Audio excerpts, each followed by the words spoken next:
pada waktu saya berselancar di Facebook, ada satu kalau saya bilang macam kayak perdebatan gitu. Nah di situ ada yang bilang Tuhannya Kristen itu ada 3 gitu. Itu premis yang dilontarkan oleh non Kristen. Nah kayak begitu. Nah di situ saya sebagai umat Kristen, hati saya berontak. Saya mempelajari Judaism, diajari oleh 2 orang rabi. Pertama Rabbi Simon Cohen, terus yang kedua Rabbi Moshe Peretz. Orang mana? Orang Israel.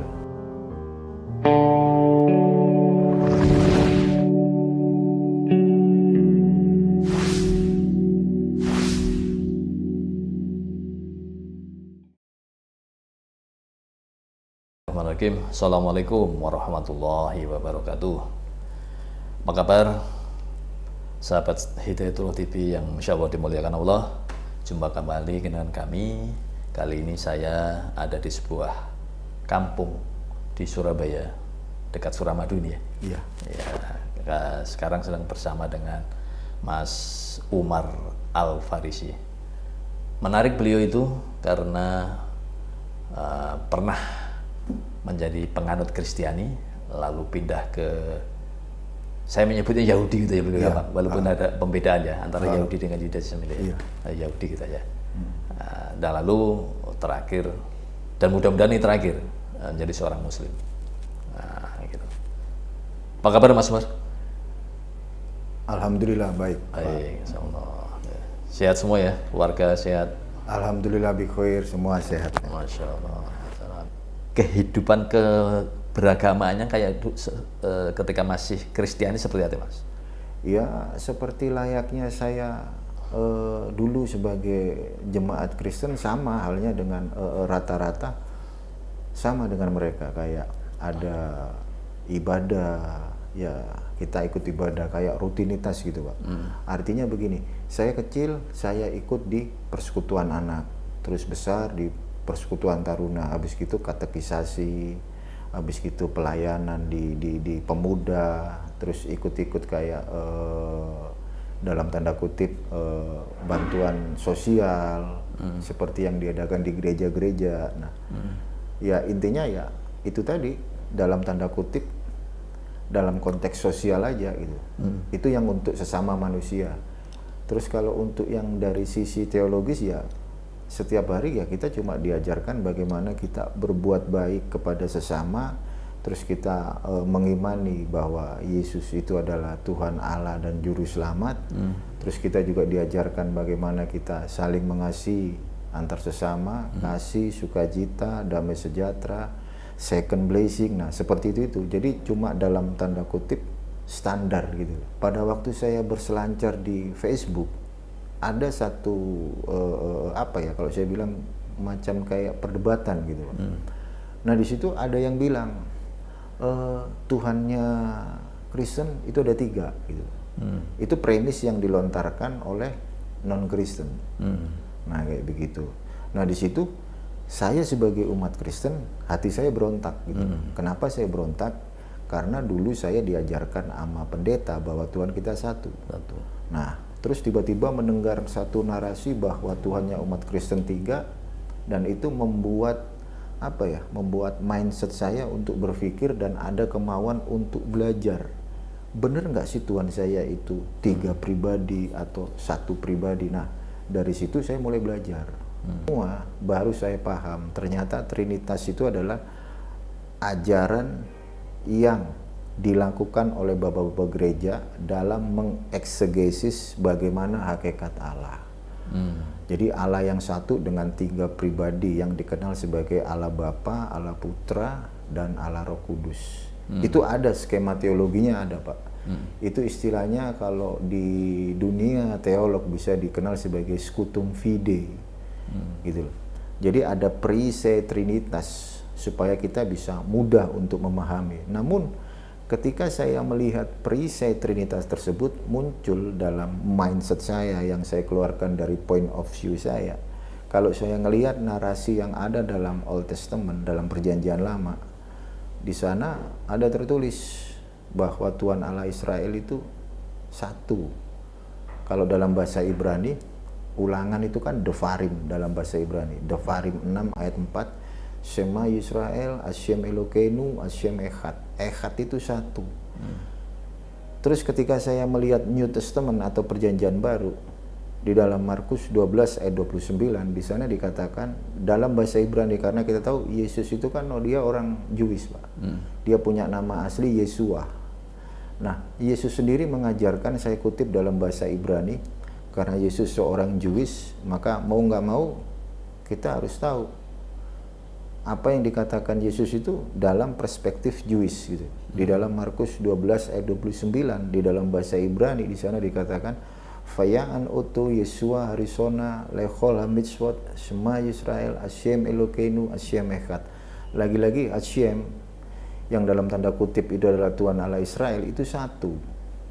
Nah, sementara pengajaran Bapak Gereja yang berangkat dari Tertullian sampai kepada Athanasius, Saint Agustinus, Thomas Aquinas mengajarkan bahwa Allah yang Esa dengan 3 pribadi Allah itu tidak pernah diajarkan di dalam perspektif Old Testament.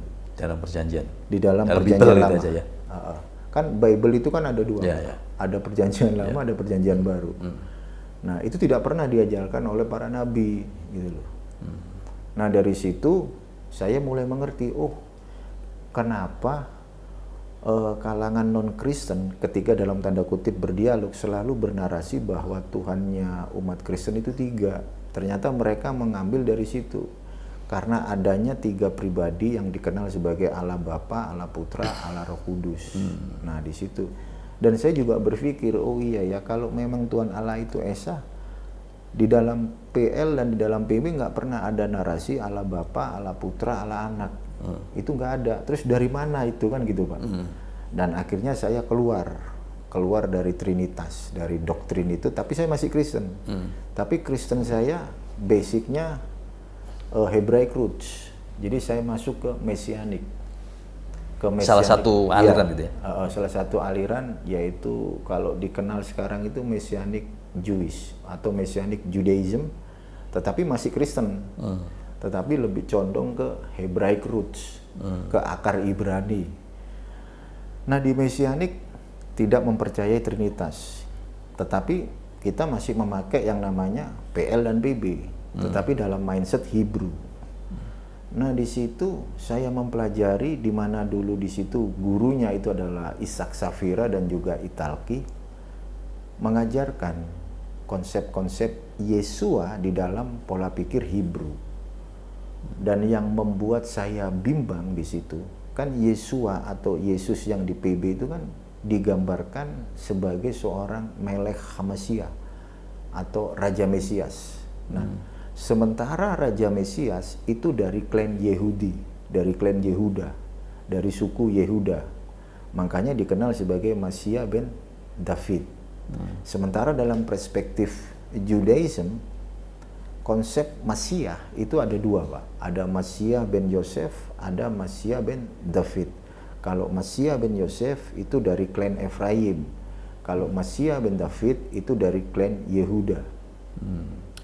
Nah, yang membuat saya bimbang, jika Yesua atau Yesus itu dari suku Yehuda, kenapa dia menjadi imam besar gitu. Sementara imam besar itu mutlak dari suku Levi, dari kalangan Lewi. Sementara di PB justru membuat satu narasi bahwa Yesua atau Yesus itu sebagai imam besar atau Kohen Hagadol menurut peraturan Melkisedek. Nah, sementara peraturan Melkisedek itu peraturannya seperti apa kita juga nggak ngerti gitu loh. Sementara di eranya Mose Rabbeinu, Hashem atau Tuhan Allah Israel mengajarkan Torah, makanya ada istilah Torah Baruk Sinai. Torah diajarkan kembali di Sinai. Dan yang menjadi imam atau kohen, para imam atau kohanim, terus Kohen Hagadol itu harus dari suku Levi, bukan dari suku Yehuda. Nah, di situ akhirnya saya keluar, Pak. Keluar lagi dari Mesianik dan pure ke Judaism. Yang benar-benar ortodoks. Orthodox Judaism saya ikut Itu usia berapa? kurang lebih 6-7 tahun yang lalu. Oh, sudah cukup matang ya. Udah lama Pak, 6-7 tahun yang lalu. Terus saya berkomunitas di Etz Chaim, jadi satu sama Bnei Noah Indonesia di bawah pengawasan Rabbi Tovia Singer. Saya mempelajari Judaism, diajari oleh 2 orang Rabbi. Pertama Rabbi Simon Cohen, terus yang kedua Rabbi Moshe Peretz. Orang mana nih? Orang Israel. Oh, tapi tinggal di Indonesia. Enggak, dia tinggal di sana. Terus Kan Anda pelajaran sekarang kan via online. oh, Via online. Tetapi kita tetap diajar sama 2 kalangan Rabbinical Judaism yang otoritasnya jelas. Dan di Indonesia saya juga pernah ikut kelas convert bersama Rabbi Yaakov. Tapi cuma sebentar, itu terpotong. Saya ikut kelas convert dengan Rabbi Yaakov Baruk yang di Manado. Nah, itu tapi terpotong, nggak sampai selesai. Nah dari situ saya belajar, ya kan? Saya belajar 3 agama, Kristen, Judaism dan Islam. Jadi ketika saya masuk Judaism, saya tidak serta-merta tidak mempelajari Islam. Saya tetap mempelajari Islam dari sisi historis. Dari sisi historis, dari sisi filologi, saya pelajari itu. Gitu. Dan pada suatu ketika ada something question yang ditanyakan ada kepada satu pertanyaan gitu ya? Iya, ditanyakan kepada Rabbi terkait bagaimana pandangan Rabbi tentang Islam. Jadi Rabbi ditanya, what do you think about Muslim? Kan gitu. Apa pendapat Anda tentang Muslim? Dan akhirnya Rabbi menjawab, terkait dengan Islam, Islam itu adalah salah satu religion yang begitu beautiful. Agama yang indah. Yang agama yang indah dengan konsep monoteistik yang begitu perfect atau sempurna. Mengajarkan satu Tuhan yang sama, yang disembah oleh para nabi.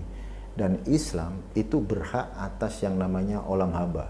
Olam haba itu kalau dalam bahasa Hebrew itu artinya dunia yang akan datang. Akhirat gitu kan Iya. Islam ya. Kalau di tempat kita kan udah pasti surga kan gitu. Cuma dengan bahasa yang berbeda. Nah di situ menggelitik mindset saya untuk berpikir lebih dalam gitu loh. Dan muncul dalam benak saya untuk mempelajari, mengkaji Islam lebih dalam kan gitu. Nah di saat itulah saya berpikir. Dengan cara apa nih? Saya belajar dari belajarnya sisi dengan cara historis. Saya mengambil kajian dari Habib Lutfi, saya mengambil kajian dari Habib Al-Idrus, saya mengambil kajian dari Gus Baha, saya mengambil kajian dari seorang lulusan Al-Azhar, di mana beliau seorang ahli hadis, Ustadz Abdul Somad. Saya belajar dari situ. Lewat medsos ya? Lewat Medsos. video-video. Kan ada kajian-kajian itu. Saya ikutin semua, itu saya pelajari. Nah, mindset saya begini. Kalau di Judaism kita convert itu sangat lama, Pak. Jadi butuh yang namanya proses bertahap, setahun, 2 tahun, 3 tahun, 4 tahun, 5 tahun, 6 tahun sampai seperti itu. Untuk menjadi Judaism. Menjadi Judaism. Nah, akhirnya saya berpikir, loh, kalau Islam di dalam perspektif Rabbinical Judaism, salah satu agama atau religion yang begitu beautiful, begitu indah, dan mengajarkan satu konsep monoteistik yang begitu sempurna di luar bangsa Israel dan berhak atas olam haba, why not saya nggak ke Islam gitu loh. Nah di situ saya mulai mempelajari Islam, mulai dari sisi tentang ketuhanan. Kan ada satu konsep di Islam diajarkan tentang tauhid. Mulai tauhid rububiyah, uluhiyah, asma wa sifat yang mengajarkan bahwa itu semua adalah Allah Subhanahu wa taala yang satu. Jadi ketika saya melihat Islam terkait dengan konteks Tuhan, sudah fix bahwa Islam mengajarkan satu konsep monoteistik yang mengharuskan untuk menyembah satu Tuhan, tidak ada sekutu. Dan itu saya pelajari. kurang lebih sampai 1 tahun untuk mempelajari bagaimana Tuhan yang disembah oleh baginda Rasulullah. Ternyata benar juga ini Al-Quran kan gitu. Dan saya tertarik lagi ketika Quran itu diturunkan kepada baginda Rasulullah melalui malaikat Jibril. Ada satu yang membuat saya tertarik untuk memakai logika saya, Pak. Ayat yang pertama turun itu Iqra. Iya. Nah, itu yang membuat saya lebih percaya diri. Kenapa kok mesti Iqra kan gitu? Iqra dalam perspektif Islam itu kan dasar, Pak, basic bagaimana kita disuruh membaca kan gitu. Iya. Makanya kalau kita belajar Iqra itu kan kita disuruh belajar baca mulai dari huruf alif sampai iya. Ada satu konsep basic yang ditawarkan oleh Islam. Ada satu konsep dasar yang begitu fundamental supaya kita bisa mengerti dulu dengan cara membaca. Kita disuruh belajar membaca. Nah, di situ ini kok logika banget gitu loh. Berbeda sama sebelumnya kan gitu. Kalau sebelumnya kita udah disuguhin Beresit bara Elohim et as-samayim fi et haaretz. Pada mulanya Allah menciptakan langit dan bumi. Kita belum bisa baca tapi udah dikasih seperti itu gitu loh. Beda sama Quran. Quran membuat kita menjadi satu orang yang memakai logika. Pertama, kalau kita ingin tahu Quran, kita disuruh baca dulu. Makanya turunlah ayat pertama yaitu Iqra itu. Nah, di situ membuat saya menjadi semangat untuk mempelajari terkait bagaimana dengan Islam itu sendiri.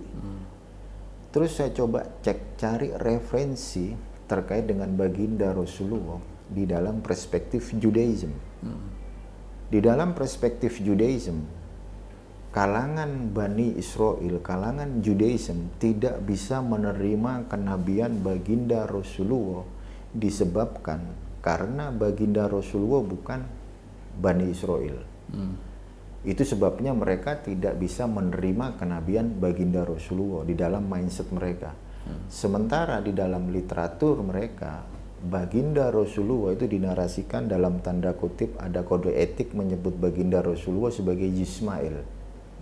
Nah, baginda Rasulullah dinarasikan sebagai salah satu bagian dari rencana Shem yang mempersiapkan jalan bagi Mesiasnya orang Jewish dan yang mempromosikan satu Tuhan. Nah, di situ Judaism hanya mengimani baginda Rasulullah sebagai nabi di luar bangsa Israel, tetapi tidak mengimani baginda Rasulullah sebagai nabi di kalangan Israel. Nah, seperti itu. Jadi saya berpikir, nah kalau baginda Rasulullah itu diimani sebagai nabi di luar bangsa Israel, sementara saya bukan dari kalangan bangsa Israel, why not saya nggak ngikut baginda Rasulullah gitu, Pak? Nah, itu mindset logika saya berpikirnya seperti itu. Dan ketika saya mempelajari itu semua dan akhirnya saya merenung sampai kurang lebih berapa ya?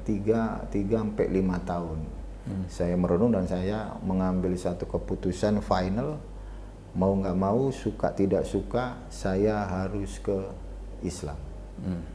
Proses pencarian itu ada teman yang diajak dialog? Kalau teman diajak dialog nggak ada. Nggak ada. Lebih pencarian sendiri berarti? Pencarian sendiri. Dan saya membuat satu studi banding ketika ada satu perspektif, misal saya mengambil dialog dari seorang petinggi di Knesset Yerusalem, ada Rabbi Meir, ada Rabbi Ben Abramson, ada petinggi Islam dari Hebron, namanya siapa aku agak lupa. Nah, di situ ada satu dialog kecil, Pak. Dialog itu dibuka pertama kali sama Rabbi Meir. Di situ ada Rabbi Ben Abramson, ada Rabbi Ben Abramson, ada Rabbi Meir, dan ada petinggi Islam dari Hebron. Rabbi Meir membuka satu dialog kecil dengan satu narasi. Seharusnya Judaism dan Islam berdiri atas aturan masing-masing. Dan ketika narasi itu disampaikan oleh Rabbi Meir, maka petinggi Islam dari Hebron menanggapi, bagaimana menurut Anda sebagai seorang rabai jika nanti bapak kita datang, Abraham. Abraham kan punya 2 orang anak, Pak. Yiskak sama Ismail. Dan kita tahu Abraham itu Ibrahim ya? Iya. Dalam Islam. Abraham itu kalau di Islam kan Ibrahim, dia punya anak Ishak dan Ismail. Kalau dari Ishak itu kan muncul nanti Bani Israel, Ishak, Yakub, akhirnya Bani Israel. Kalau dari Ismail menurunkan 12 raja, 12 raja sampai ke bawah. Di situ ada siapa ya kalau nggak salah itu Kedar ke bawah, baginda Rasulullah kan gitu. Kita mengimani kalau baginda Rasulullah itu dia punya nenek moyang, kalau ditarik sampai ke atas itu masuk ke Ismail. Jadi ketika petinggi Hebron membuat satu premis, bagaimana nanti jika bapak kita datang yaitu Abraham. Sementara Abraham memiliki 2 orang anak, Ishak dan Ismail. Bukankah kita saudara? Terus Rabbi Meir menanggapi, sesungguhnya kita berada di dalam satu bahtera. Nah, ketika Rabbi Meir ngomongin bahtera, saya teringat terkait dengan Nabi Nuh. Nabi Nuh seorang nabi di dalam perspektif Islam yang begitu mengesahkan Tuhan kan gitu. Artinya sesungguhnya Islam itu ada dalam satu bahtera kan gitu, di dalam bahteranya Nuh. Makanya pandangan para rabi terkait dengan Islam itu salah satu religion yang begitu beautiful, berjuang bersama-sama di padang gurun, sama seperti Moshe Rabbeinu atau Nabi Musa berjuang di padang gurun. Begitu juga dengan baginda Rasulullah berjuang juga di padang gurun untuk menghidupkan Islam. Nah di situ saya mulai percaya diri, ya why not? Kenapa saya nggak kok ke Islam? Kalau saya melihat Bani Israel, ya itu saudara kita gitu loh. Saudara kita karena mau nggak mau, suka tidak suka, Bani Israel sekalipun stigma dari Bani Israel kita tahu bahwa baik di dalam Old Testament, baik di dalam Torah, Nevi'im, Ketuvim, Bani Israel adalah seorang kumpulan bangsa yang begitu bebal gitu. Begitu bebalnya mereka sampai bagaimana Tuhan Allah Israel itu menasihati bangsa Israel. Begitu juga narasi yang ada di dalam Quran, melihat Bani Israel Yahudi yang begitu bebalnya gitu. Tetapi mau tidak mau, suka tidak suka, mau di gimana pun Bani Israel tetap saudara kita gitu. Nah dari situ saya berpikir, ya kenapa saya nggak ke Islam gitu loh. Sementara Islam sendiri mengajarkan satu konsep monoteistik yang begitu sempurna, berangkat dari hal yang sama. Nabi Musa menghidupkan Judaism di padang gurun, baginda Rasulullah menghidupkan Islam juga sama-sama di padang gurun, sama-sama Nabi. Cuma bedanya Nabi Musa menurut mindsetnya Judaism dia dari kalangan Bani Israel, sementara baginda Rasulullah dari kalangan non-Israel. Nah di situ saya mulai percaya diri gitu. Seperti itu Pak. Ya. Tahun berapa syahadat? Saya bersahadat, ikrar syahadat pada tanggal 10 bulan 10 tahun 2022. 22. Iya. Ya. Hampir setahun. Setahun ya.